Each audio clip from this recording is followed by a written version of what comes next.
Masada is a mountain, but it is also an historic episode that the talented historian and writer Josephus Flavius wrote about almost 2,000 years ago.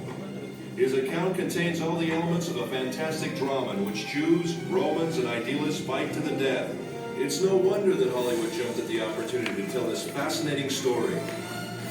With an impressive set and thousands of extras, they created a colossal film featuring the rebel leader Eleazar, son of Yair, and the Roman commander Flavius Silva in the leading roles. However, in the movie, unlike real life, no one really deals with the dilemmas or personal struggles, and certainly not with the more problematic aspects of the story. Then where should we start our story? We could start with the Hasmoneans, who were the first to discover the advantages of this isolated cliff in the heart of the desert. Or we could start at the end, with a dramatic project of the Masada excavations, with Ige Eliaddin, the head of the excavation team, who would stand on the mountain and read Josephus Flavius' description of the account, and everyone around him could actually hear the echoes of the fighting. Or we could start the quest with King Herod.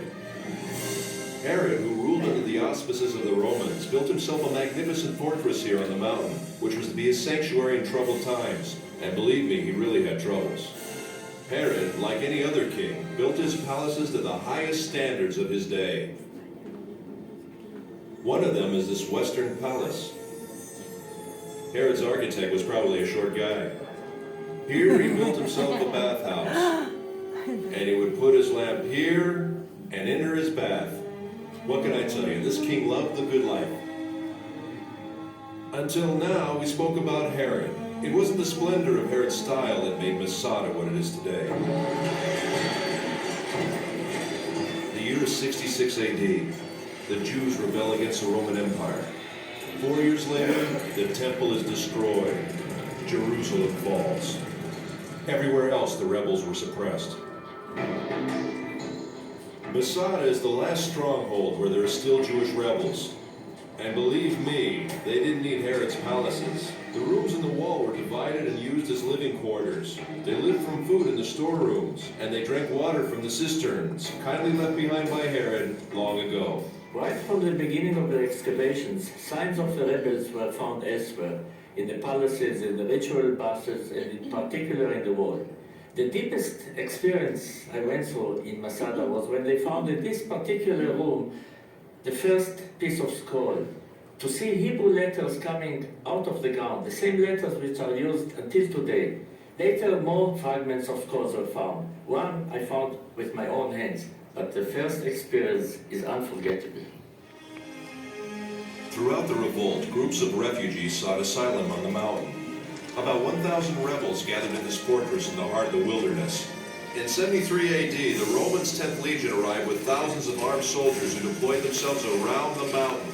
An enormous war machine. And the movies do it best, after the Romans, of course. The Romans built an attack ramp. The besieged rebels rolled stones down it. The Romans lift a tower to the top of the ramp, equipped with a battering ram to smash the wall. The besieged erect a wood and earthen wall to sustain the blows of the battering ram. The Romans burn it, but the wind almost burns their own tower. Then the wind veering is it by divine providence to the south, blowing with full force in the opposite direction, flung flames against the wall, which now was all ablaze. And in the evening, when the wall was burnt and breached, the Roman army returned to its camps, assured that the whole affair would be over by morning. But Eleazar had ideas of his own. This is it, the last night. My friends, we've reached the climax of the drama. However, unlike the movie, here apparently the events actually took place.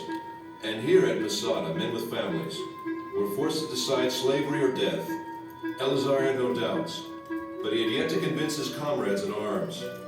Ladies and gentlemen, the speech of Eleazar.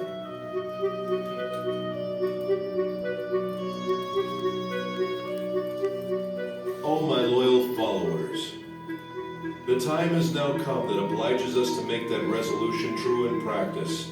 Let our wives die before they are abused, and our children before they have tasted of slavery. and preserve ourselves in freedom is an excellent funeral monument for us, as we have preferred death before slavery. Once Yigael Yadin was asked what was the most important artifact he found on Masada. Dozens of priceless objects were found here, he answered, but if I must point to one find, it would be these ostraka. These potsherds. These may be the lots that I'm holding now. Potsherds on which the rebels wrote their names. 10 men who were chosen were the only ones who remained. Their equipment had already burned, and each of them had already killed his wife and children. Then they drew the lots. Who would kill the 9th man and fall on his own sword? And in the morning the Romans arrived, and besides 2 women and a few children, everyone was dead.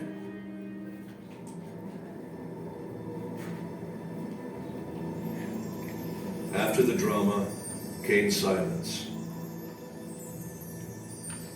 The silence was broken in the 5th century for nearly 200 years by a community of Byzantine monks.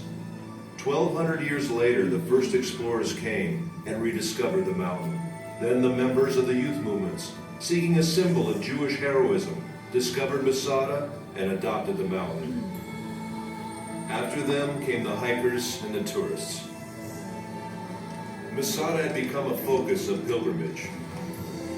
Professor Netzer, what do you really think about the act of courage that ended in suicide? Maybe it's the utmost courage to prefer death to a life of slavery. So it's death or freedom? Yes, death as a free man or slavery at the hands of the Romans. Which choice would you make? No matter what, Masada has become a symbol of staunch resistance against a fierce enemy. And if it is a symbol, then perhaps this might be some kind of victory. Ladies and gentlemen, I invite you to climb the mountain.